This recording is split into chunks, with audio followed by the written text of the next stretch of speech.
Oi, irmãos, tudo bem? Bem-vindos a mais um vídeo aqui do canal, mais um vídeo de estudo da Palavra de Deus. E hoje, continuando no bíblico, nós vamos ler o Desejado de Todas as Nações, capítulo 13, a vitória, dando sequência à batalha de Cristo contra Satanás ali no deserto, com a segunda e com a terceira tentações. Então vamos lá. Lembrando, antes de iniciar, esse é um resumo que eu fiz. Então, recomendo os irmãos fortemente, vai lá no aplicativo, lê o capítulo na íntegra, você pode fazer a leitura quanto ouvir o audiobook. Vamos lá. Julga Satanás agora enfrentado Jesus, mesmo em seu terreno. O próprio astuto inimigo apresenta palavras de procedentes da boca de Deus. Ou seja, a primeira tentação não foi a respeito da palavra, foi a tentação da comida, né? Transforma essas pedras em pães. E aí agora a segunda tentação, ele tem que usar a palavra para enganar a Cristo. Parecia ainda um anjo de luz e mostra claramente estar familiarizado com as escrituras, entendendo a significação do que está escrito. Como Jesus usara anteriormente a palavra de Deus para apoiar sua fé, o tentador agora a emprega para corroborar seu engano. Pretende ter estado apenas provando a fidelidade de Jesus, louvando-lhe agora a firmeza. Como o Salvador manifestou confiança em Deus, Satanás insiste para que ele dê outro testemunho de sua fé. Então é interessante, a primeira tentação é uma tentação para que ele agora, ele entender na segunda, A primeira tentação foi para testar a sua fé. Agora não, agora confirme, a sua fé através da palavra que eu estou trazendo a você. Muitas vezes o inimigo vai vir até nós com enganos através da palavra, contextos fora de contextos, contextos que nós vamos tentar maquiar para apaziguar ou para passar a mão no nosso pecado. Esses enganos Satanás coloca na nossa vida e nós mesmos colocando em nossas vidas não podem ser aplicados. Como exemplo de Cristo, nós devemos nos apartar de qualquer engano usando a própria palavra e não tentando mascarar erros nossos, não tentando fazer com que coisas que nós queremos fazer sejam apoiadas na palavra, mas estando errada. E tem muitas coisas que a gente vê disso. Eu fiz um vídeo aqui no canal há um tempo atrás sobre se foi liberado comer carne de porco, porque muitas pessoas pegam uma palavra e falam: não, mas esse texto aqui agora está permitido. E aí teve um comentário de um irmão que eu achei muito sábio. Jesus não veio aqui morrer para limpar carne. Jesus veio aqui morrer para me salvar, para te salvar, não para limpar carne. Ou seja, através da própria palavra, respondendo esses argumentos falaciosos da palavra. O tentador jamais nos poderá compelir a praticar o mal. Ou seja, Satanás nunca vai te obrigar a praticar o mal. Nunca vai pegar na sua mão e vai fazer você fazer o mal. Não pode dominar as mentes, a menos que se submetam ao seu controle. A vontade tem de consentir, a fé largar sua segurança em Cristo antes que Satanás possa exercer domínio sobre nós. Ou seja, quando a nossa mente dá espaço para que ele trabalhe, quando a nossa fé já não está mais em Cristo, aí nós damos controle para que ele possa trabalhar em nossas vidas como ele bem entender.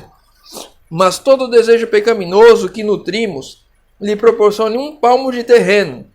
Todo ponto em que deixamos de satisfazer a norma divina é uma porta aberta para o qual pode entrar para nos tentar destruir. Ou seja, todo aquele pensamento errado é um palmo de terreno para ele trabalhar. E ele vai trabalhando ali e conquistando cada vez mais terreno, se assim eu e você permitimos. Então nós devemos controlar a nossa mente para não pecar nem em pensamentos. Jesus não pecou nem em pensamentos.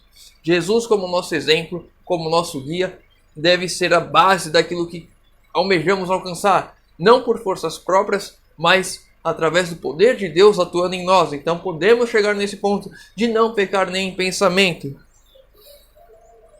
Então, olhando para Cristo, devemos nos apartar de qualquer pensamento que possa dar abertura para Satanás trabalhar e nos destruir. Jesus recusou sair da vereda da obediência. conquanto manifestasse perfeita confiança em seu Pai, não se colocaria sem que isso lhe fosse ordenado, em situação que tornasse necessária a interposição do Pai para o salvar da morte. A segunda tentação é que Satanás pediu para que ele se jogasse do pináculo do templo, porque está escrito que aos teus anjos dará ordem para salvar. Então, Satanás usou a palavra ali, porque está escrito, para que Cristo se jogasse, para provar que a palavra estava certa. Mas se ele fizesse isso, ele se jogasse deliberadamente, o que aconteceria? Ele estaria se colocando em risco, sem que isso estivesse na palavra, sem que isso lhe fosse ordenado. Então, ele estaria tentando a Deus, provocando a Deus, para que, vamos dizer assim, provas de que Deus é Deus. E Deus não pede para que nós nos façamos isso. Por algum acaso nós entrarmos em um terreno assim acidentalmente, é uma coisa, mas nos colocarmos deliberadamente em um terreno errado ou fazer uma coisa arriscada, sem que seja ordenado por Deus, então nós estamos tentando a Deus, desafiando, querendo provas desnecessárias. E Cristo agiu contra isso, e assim eu e você devemos também. Conquanto manifestasse a perfeita confiança em seu Pai, não se colocaria sem que isso lhe fosse ordenado, em situação que tornasse necessária a interposição do Pai para o salvar da morte. Não forçaria a providência a vir em seu socorro, deixando assim de dar ao homem um exemplo de confiança e submissão. Jesus declarou a Satanás: também está escrito, não tentarás o Senhor teu Deus. Essas palavras foram ditas por Moisés aos filhos de Israel, quando tinham sede no deserto, e pediram a Moisés que lhes desse água, exclamando: está o Senhor no meio de nós ou não? Ou seja, buscando provocar a Deus, tentando a Deus. Deus operara maravilhas por eles. Todavia, em aflição, dele duvidaram e exigiram demonstrações de que estava com eles. Ou seja, quando nós estamos em alguma situação difícil, ficar provocando a Deus para que ele atue. Procuraram em sua incredulidade pô-lo à prova, ou seja, tentaram colocar Deus à prova, os hebreus lá no Egito. E Satanás estava incitando Cristo a fazer a mesma coisa. Deus já tinha testificado de que Cristo era o Filho de Deus. Pedir agora sinal de ser ele, o Filho de Deus, seria pôr à prova a palavra divina. Ou seja, se ele ficasse agora nesse momento pedindo provas a Deus de que ele era o Filho de Deus, pedisse que Deus agora faz isso por mim, Deus faz aquilo para mim, me prova que você está do meu lado, me prova que eu sou o Filho de Deus. Esse tipo de coisa não poderia Cristo fazer e nós não podemos fazer também. Muitas vezes temos a tendência de ver as coisas todas dando errado ao nosso redor e querermos pôr Deus à prova. Deus, faz alguma coisa. Você não está aqui, você não disse que estaria comigo. Quantos casos você não conhece de irmãos desempregados, tentando ser fiel no sábado e agora fica colocando Deus à prova? Deus, você não disse que ia me ajudar, que não ia faltar nada. O que está acontecendo? Esse tipo de situação era exatamente a situação de que Cristo estava enfrentando e de que Cristo venceu. E muitas vezes eu e você temos a tendência de cair.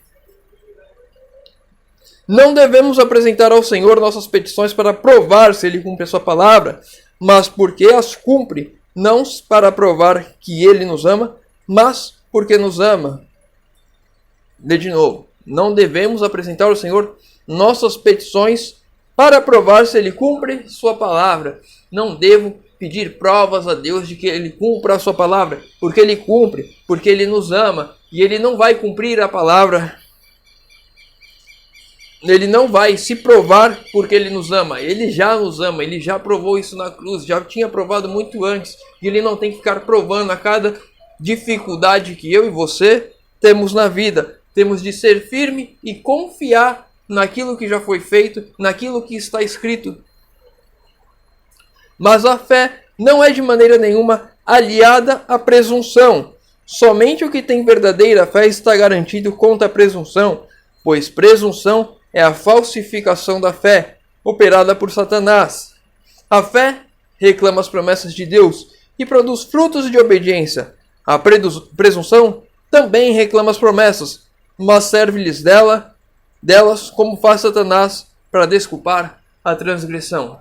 Deus me ama tanto, se eu cometer esse errinho aqui, não vai ser nada demais. Deus entende, Deus sabe a minha luta para abandonar o café. Eu tomei meu cafezinho a vida inteira. Não vai ser agora por causa de um cafezinho, que eu já descobri que é pecado, eu já vi no Espírito de Profecia, já entendi através da Bíblia que beber café é pecado. Mas isso daqui, Deus vai perdoar, Deus vai relevar. E esse tipo de pensamento é presunção. O mesmo pecado que Satanás estava procurando inferir a Cristo. A presunção. Deus me ama tanto que Ele vai perdoar isso daqui. Mesmo eu cometendo o mesmo erro. Mesmo eu não me arrependendo. Mesmo eu não buscando largar o meu pecado. Presunção. A presunção também reclama. Isso eu já li. A fé teria levado nossos primeiros pais a confiar no amor de Deus e obedecer-lhes aos mandamentos. A presunção os levou a transgredir a lei, crendo que seu grande amor os salvaria da consequência do pecado.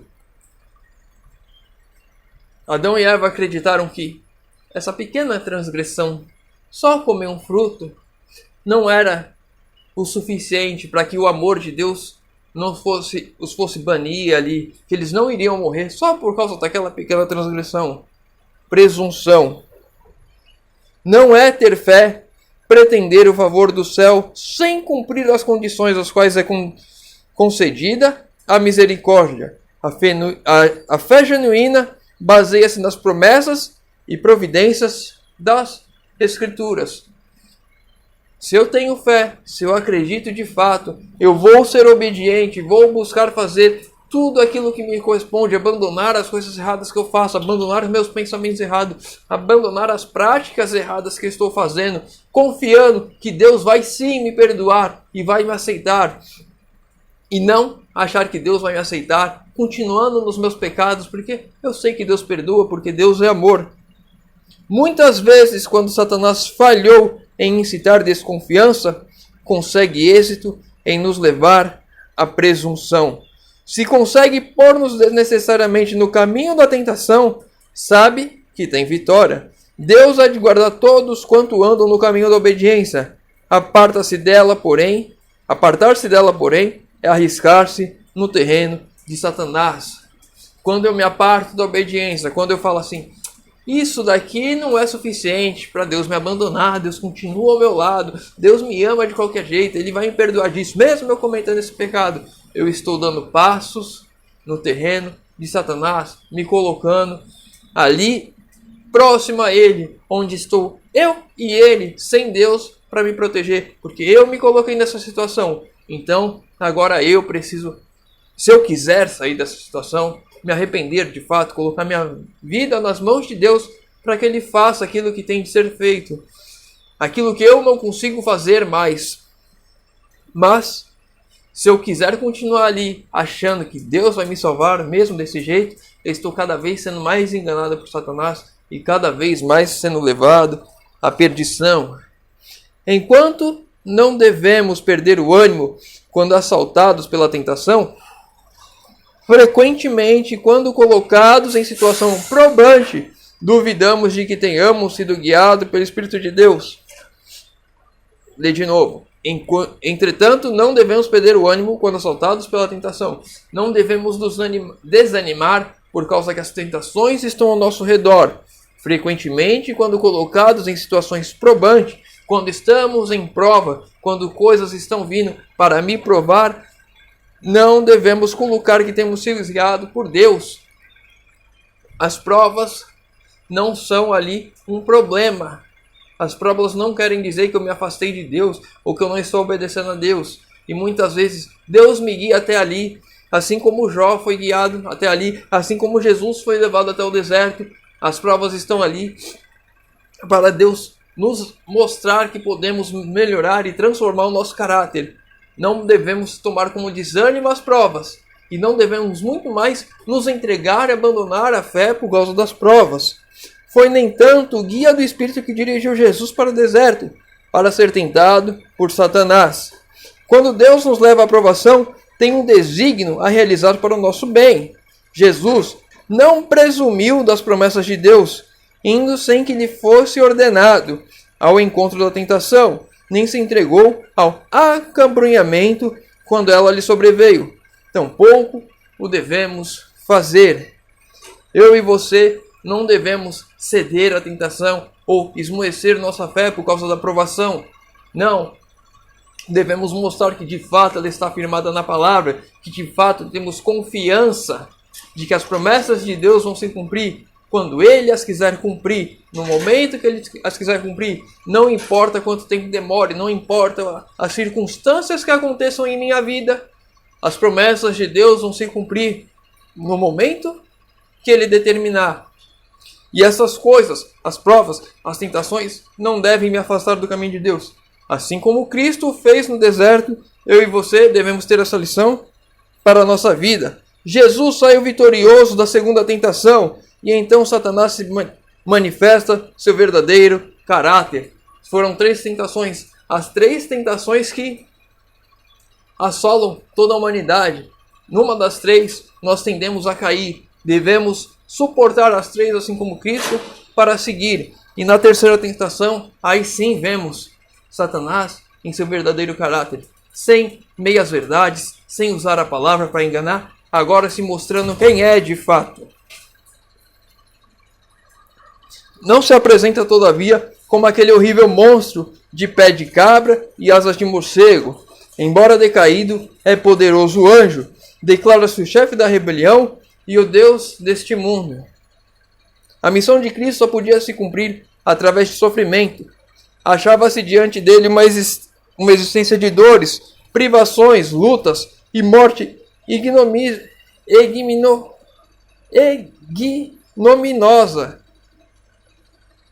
Os irmãos veem que essa palavra está difícil de sair. Cumpria-lhe carregar entre si os pecados de todo mundo. Tinha que sofrer a separação do amor do Pai. Ora, o tentador oferecia entregar-lhe o poder que usurpara. Cristo poderia livrar-se do terrível futuro mediante o reconhecimento da supremacia de Satanás. Fazer isso, porém, era renunciar à vitória no grande conflito. Fora por buscar exaltar-se acima do Filho de Deus que Satanás pecara no céu. Prevalecesse ele agora e seria isso a vitória da rebelião. Interessante que muitas de nós pensamos, nossa, que ousadia de Satanás pedir para Cristo adorar ele e ele daria o mundo a ele. Mas o que Satanás estava falando para Cristo era: você não precisa sofrer isso tudo que você pensa que tem que sofrer. Eu posso te dar tudo isso que você veio aqui buscar sem sofrimento. Satanás estava tentando com que Cristo evitasse o sofrimento dele. Daria esse mundo a ele, mas ganharia este mundo da mesma forma. Porque agora ele estaria como se fosse comprando de Cristo esse mundo. Deus mesmo, com o mundo caído, ele ainda tinha controle sobre todos os acontecimentos aqui. E se Cristo agora cedesse a isso, Satanás sendo adorado, alcançaria o seu primeiro objetivo de ser adorado, assim como Deus, e ganharia de fato o controle desse mundo. Quando o tentador ofereceu a Cristo o reino e a glória do mundo, estava propondo que ele renunciasse à verdadeira soberania do mesmo, mantivesse domínio em sujeição a Satanás. Ou seja, Cristo estaria abaixo de Satanás se ele aceitasse isso. Era este o mesmo domínio em que os judeus fundamentavam as esperanças. Ou seja, Satanás ofereceu aquilo que os judeus queriam que o Messias viesse cumprir. Um reino terreno, um reino que viesse aqui como um governo terreno para os livrar da opressão romana. Era isso que Satanás ofereceu. E era isso que Cristo rejeitou, porque não foi esse o objetivo que ele veio aqui. Ele veio aqui nos libertar do pecado, nos dar a redenção. Desejavam o reino desse mundo, os judeus. Houvesse Cristo consentido em oferecer-lhes tal reino, com alegria tê-lo-iam recebido, mas a maldição do pecado, com todas as suas misérias, pesaria sobre esse reino. Esse reino, por mais que Cristo aceitasse, seria um reino de misérias, porque teria pecado ainda nele. Já estamos chegando a 20 minutos, eu vou dar uma pulada em alguns textos aqui. Eu tinha pensado que esse daqui seria mais rápido.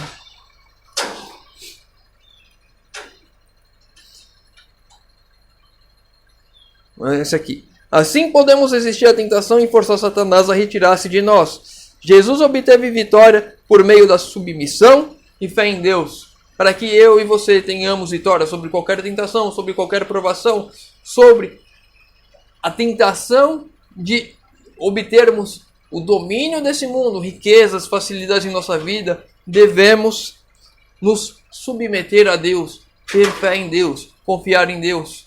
E aí essas coisas, essas tentações, as 3 grandes tentações não irão nos vencer. Não nos podemos salvar do poder do tentador. Ele venceu a humanidade e quando tentamos resistir em nossa própria força, tornamos presa de seus ardis. Mas torre forte é o nosso Senhor. Para ela correrá o justo e estará em seu alto retiro. Satanás treme e foge diante da mais débil pessoa que se refugia nesse nome poderoso. Cristo é o nosso refúgio. Se formos até Ele, em meio às tentações, em meio às provações, vamos ter forças para vencer. Mas se ficarmos sozinhos, se deixarmos a nossa fé abalar pelas dificuldades, então seremos presa fácil ao tentador. Deixa eu voltar um texto aqui que tinha um interessante aqui. Acho que é esse aqui. É bem grande, é um parágrafo inteiro. Os reinos deste mundo eram oferecidos a Cristo, porque aquele que se revoltara no céu, com o fim de comprá-lo, a homenagem aos princípios do mal, mas ele não era comprado, viera para estabelecer o reino de justiça e não renunciaria o seu desígnio. Com a mesma tentação, aproxima-se Satanás dos homens e tem aí mais êxito do que obteve com Cristo. As mesmas tentações de riquezas terrenas, de glórias deste mundo, Satanás se aproxima dos homens e eles têm caído. Oferece-lhes o reino desse mundo, sob a condição de que lhe reconheçam a soberania, a supremacia. Exige que sacrifiquem a integridade, desatentam a obediência, condescendam com o egoísmo. Cristo lhes pede que busquem primeiro o reino de Deus e a sua justiça, mas o inimigo põe-se-lhes ao lado e diz: seja qual for a verdade sobre a vida eterna, para conseguir êxito nesse mundo, precisas servir-me. Tenho nas mãos teu bem-estar. Posso te dar riquezas, prazeres, honra e felicidade. As promessas do tentador para toda a humanidade. Riquezas, prazeres, honra e felicidade. Terrenas. Abdicando, nós, da vida eterna, podemos ter isso aqui. Mas sabemos qual que é de fato o melhor. Quando chegarmos ao céu, aí talvez nós tenhamos uma fração da dimensão de que Cristo fez por nós. Quando vermos tudo aquilo que Ele abdicou para vir aqui, correndo o risco de perder tudo. Não te deixes levar por extravagantes ideias de honestidade e abnegação. Prepararei o caminho diante de ti. Satanás irá preparar o caminho para aqueles que querem as honras, glórias, prazeres desse mundo, as riquezas aqui. Quem quer criar raiz aqui, Satanás tem um tapete vermelho para você ficar aqui com ele. Assim são enganadas as multidões, consentem em viver para o serviço do próprio eu, e Satanás fica satisfeito. Enquanto seduz com a esperança do domínio do mundo, ganha-lhes domínio sobre a mente, oferece aquilo que não lhe pertence conceder, e o que há de ser em breve dele arrebatado. Essas coisas que ele oferece são passageiras e irão acabar. Despoja-os, entretanto, fraudulosamente de um título, a herança de filhos de Deus. Em troca disso, das coisas deste mundo, as pessoas que aceitam isso abdicam, entregam a Satanás o título de filho de Deus. Não que ele vá se tornar um filho de Deus, mas entregam porque elas não querem mais isso. Satanás não tem o que fazer com isso, porque ele já está derrotado. Cristo já o venceu na cruz. Então, são apenas derrotados andando com derrotados. Para a gente encerrar, jamais poderá o preço da nossa redenção ser avaliado enquanto os redimidos não estiverem com o Redentor ante o trono de Deus. Então, ao irromperem as glórias do lar eterno em nossos arrebatados sentidos, lembrar-nos-emos de que Jesus abandonou tudo isso por nós, que ele não somente se tornou um exilado nas cortes celestiais, mas enfrentou por nós o rico da derrota e eterna perdição. Cristo arriscou tudo por cada um de nós. E às vezes, pelo nosso próprio eu, por sermos presunçosos, por sermos condescendentes com as nossas paixões, de apetites e de coisas deste mundo, com as riquezas, com o caminho fácil, com os prazeres, glórias e riquezas aqui desse mundo, abrimos mão de tão precioso presente que Deus nos deu. Jesus que veio aqui, abdicou, se exilou do céu, vai pagar um preço eterno por isso, preso numa forma humana. Jesus, que tanto fez por nós, muitas vezes é rejeitado porque estamos mais preocupados com o nosso eu, porque somos presunçosos, porque não queremos abrir mão do nosso pecado. Quando ele diz que se nos entregarmos a ele, se buscarmos a ele, ele vai operar com toda a força que nós não temos para que possamos vencer essas tentações, essas provas, esses pecados que estão já presos em nós, enraizados. Ele vai trazer a força que nós precisamos para retirar. Mas se eu falo assim, estou dando o exemplo do café porque é algo que veio mais fácil aqui na minha cabeça, mas pode ser qualquer coisa. Eu queria tanto abandonar o café, aí eu vou no mercado e compro um pote de café, faço café e tomo. Queria tanto abandonar, mas eu vou lá e compro, vou lá e compro, vou lá e compro. E eu vou me enterrando nessas minhas falsas desculpas, nessa minha presunção de achar que está tudo certo, que Deus vai me perdoar, e quando eu não ajo de fato para tirar e afastar o mal da minha vida. Que eu e você possamos, de fato, nos entregarmos a Deus verdadeiramente, olharmos para o deserto da tentação, olharmos para o que Cristo sofreu e tirarmos lições preciosas para a minha vida, para a sua vida, para que possamos, de fato, deixarmos com que Cristo transforme o nosso caráter, que possamos abandonar de fato essas coisas deste mundo, que de fato possamos estar firmados na palavra e assim herdarmos o lá eterno quando chegar o momento. Então, vamos encerrar o vídeo de hoje. Se tem alguma dúvida, pode deixar nos comentários. Se tem algum comentário para acrescentar, o irmão leu, deixa nos comentários que a gente estuda e cresce juntos. Se espírito de oração, deixa nos comentários. Eu vou ler, eu vou responder e orar por todos. Convido os irmãos a fechar os olhos para falarmos com Deus. Senhor Deus Pai amado, obrigado, Senhor, pelo grande sacrifício que fez por nós. Obrigado, Senhor, porque podemos aprender lições preciosas com a vida de Jesus, aprendemos lições preciosas na palavra. Que o Senhor nos ajude a vencermos qualquer que seja o nosso pecado. Entregamos as nossas vidas em Tuas mãos, Senhor. Te pedimos isso em nome de Jesus. Amém. Meu irmão, fica com Deus e que Deus te abençoe.